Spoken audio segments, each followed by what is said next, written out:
तो ऐसी बातें जो कि इग्नोर नहीं करनी चाहिए जब आपको गर्दन का दर्द या आपको बैक पेन हो। रेड फ्लैग साइंस इनको इंग्लिश में कहा जाता है। क्या ऐसी बातें हो सकती हैं जिनको कि अगर हम ध्यान न दें, या हिंदी में एक शब्द होता है नज़रअंदाज कर देना, जिनको हम लोग इंटेंशनली जिनको कहें कि कोई बात नहीं है, ये ठीक नहीं है। ऐसी कई सारी बातें हैं, बट इनमें से जो सबसे मुख्य हैं वो 4 या 5 हैं, और उन पे अपन थोड़ी सी चर्चा इसलिए करते हैं क्योंकि यदि उनको गलती से हम नज़रअंदाज करते आ रहे हैं तो मैं इस वीडियो के माध्यम से आपका ध्यान उनकी तरफ बटाऊं और आपको आपके जो नियरेस्ट डॉक्टर हैं उनके पास भेज पाऊं, जैसे कि आपका यथाशीघ्र इलाज हो पाए और जो समस्या है वो बढ़ने से पहले हम ठीक कर पाएं।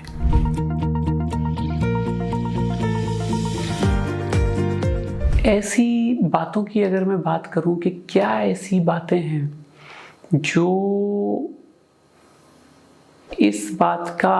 परिचालक है कि आपकी जो दिक्कत है वो ज़्यादा है। एक तो ये कि यदि आपको कोई चोट लगी है, जैसे एक्सीडेंट हुआ या कोई इंजरी हुई, आप गाड़ी में चोट लगी जिसमें गर्दन में या कमर पे कोई चोट आई, और उसके बाद आपको बहुत ज़ोर से दर्द आपके कमर में हो रहा है, जो कि रेस्ट लेने से या दवाइयाँ लेने के बावजूद भी परमानेंटली ठीक नहीं हो रहा है। ऐसा हो सकता है कोई डिस्क फट गई हो, ऐसा हो सकता है कोई रीढ़ की हड्डी में क्रैक आ गया हो जो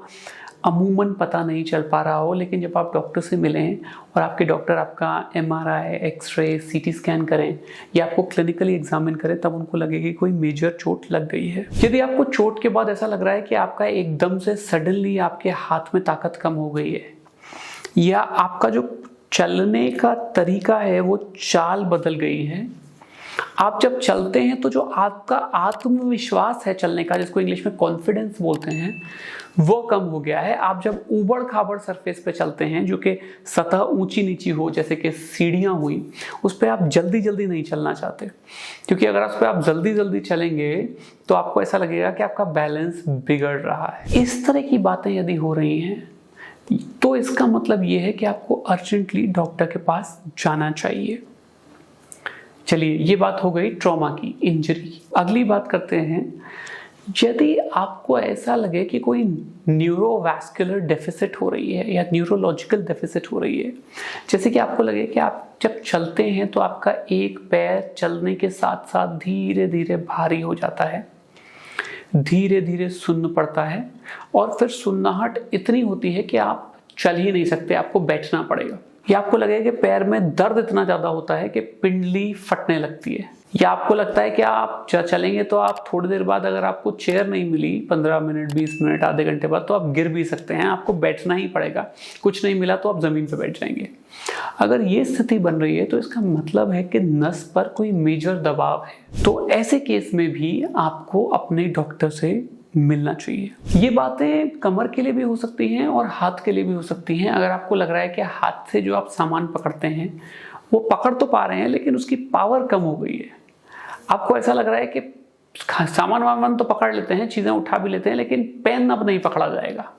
या पेन पकड़ा जाएगा लेकिन जो सिग्नेचर है वो मेरा बैंक में मैच नहीं होगा। मुझे खुद ही ऐसा लग रहा है, मैं जब चेक कर रहा हूँ कि मेरा जो साइन है वो पहले में और अब में बदल गया है, या मुझे ऐसा लग रहा है कि खाना जब मैं खाता हूँ तो मुझे कॉन्फिडेंस नहीं आता और बनाने में, मेरे को किसी की हेल्प की ज़रूरत पड़ती है। अगर इस तरह की बातें हो रही हैं, हाथों का कोऑर्डिनेशन, पैर का कोऑर्डिनेशन, चलने का तरीका, सामान उठाने का तरीका बदल गया है, अगर आपको नॉर्मली कहीं जाने आने में कॉन्फिडेंस या फिर आपको आत्मविश्वास नहीं आता कि आप कर पाएंगे, तो डॉक्टर से मिलने का ये समय आ गया है। इसके अलावा एक और रेड फ्लैग, और जो इमरजेंसी रेड फ्लैग है, वो है लेटरिन बाथरूम के आसपास के एरिया में सुन्नाहट, झन्नाहट, उस एरिया का भारी लगना, प्राइवेट पार्ट्स का, या फिर आपको ऐसा लगना कि आपका जो यूरिन है उसका कंट्रोल परफेक्ट नहीं है, या आपको कॉन्स्टिपेशन है, आपका जो यूरिन का आपका जो कॉन्स्टिपेशन है, आपका जो बॉवल मूवमेंट है या जो पेट की सफाई है वो परफेक्ट तरह से नहीं हो रही है। अगर इस तरह की कोई दिक्कत आ रही है, आपको सुन्नाहट है या झन्नाहट है या सैडल एनेस्थीसिया इसको हम कहते हैं, प्राइवेट एरिया का सुन्न पड़ने को, इस तरह की दिक्कत अगर हो रही है तो एक मेजर रेड फ्लैग है। आपको जल्दी से जल्दी अपने डॉक्टर से मिलना चाहिए और इसका इलाज कराना चाहिए। इसके अलावा भी कुछ रेड फ्लैग्स होते हैं। एक होता है आपका वेट लगातार गिरते जाना, कमर दर्द के साथ साथ, कमर गर्दन दर्द के साथ साथ। अगर आपको कमर का दर्द या गर्दन का दर्द या मिड बैक में पेन हो रहा है और आपका वजन गिर रहा है तो ये कोई इन्फेक्शन की निशानी हो सकता है कोई ट्यूबरकुलोसिस या कोई इन्फेक्शन बन रहा हो। अगर आपको ऐसा लग रहा है कि आपको कमर पे छूने पे कोई कुब्बड़ जैसी फीलिंग आ रही है, कुछ ऐसा लग रहा है हल्का सा बाहर निकला हुआ है, तो जो पहले नहीं था ऐसा, जैसे आप कमर पे ऐसे हाथ लगा के छू रहे हैं बट कहीं कुछ बाहर निकला हुआ प्रतीत हो रहा है, ये भी अच्छी निशानी नहीं है, ये भी रिस्क वाली निशानी है, क्योंकि इसका मतलब है कि कहीं कोई हड्डी वर्टिब्रा का अलाइनमेंट या कोई इंजरी या कोई चेंज हुआ है अंदर। अगर आपको फीवर आता है, बुखार आता है, आपको ठंड लगती है या आपको रात को दर्द होता है ज़्यादा कम, जब आप रेस्ट करते हो, जब भी आप बेड पे लेटते हो बहुत दर्द होता है, तो ये भी एक अच्छा साइन नहीं है, ये एक रेड फ्लैग में आता है। आपको डॉक्टर के पास या अपने स्पाइन स्पेशलिस्ट के पास जाना चाहिए। लास्ट और सबसे इम्पॉर्टेंट साइन है, अगर आपको कोई ऑलरेडी कैंसर है, जैसे प्रोस्टेट का कैंसर है या ब्रेस्ट कैंसर है,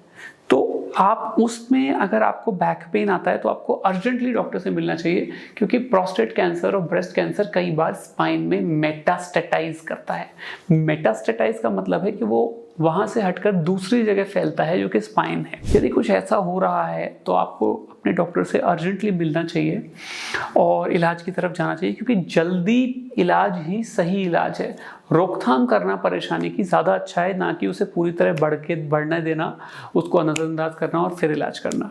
देखिए, ऑपरेशन से सबको डर लगता है, ऑपरेशन नहीं होना चाहिए, लेकिन अगर ज़रूरत है तो ऑपरेशन से ज़्यादा अच्छा जीवनदायक कोई नहीं होता। डरिए मत, अपने डॉक्टर से मिलिए, अपने डॉक्टर पे से मिल के हिम्मत रखिए, वो आपको ज़रूर ठीक करेंगे। सारे डॉक्टर जितने भी हैं वो यही चाहते हैं कि उनका पेशेंट ठीक हो जाए। आपके मन में कोई सवाल है तो मेरे ऑफिस में या मेरे कमेंट्स में लिखिएगा, जितना हो सकेगा मैं अपने ask doctor Devashish Sharma series में उनके जवाब देने की पूरी कोशिश करूंगा। मैं आशा करता हूँ इस वीडियो से ये मैं समझा पाया हूँगा कि क्या इंपॉर्टेंट बातें हैं जिनको बिल्कुल भी नज़रअंदाज नहीं करना है। अगर ये बातें नहीं हैं तो आप कुछ दिन भले ही रुक जाएं, लेकिन अगर इनमें से कोई भी बात आपको लग रहा है आपके साथ हो रही है तो आपको अर्जेंट डॉक्टर से ज़रूर मिलना चाहिए। मैं आशा करता हूँ मेरी हिदायत को आप मानेंगे, समझेंगे। विश्वास करिए, ये आपके भले के लिए ही है।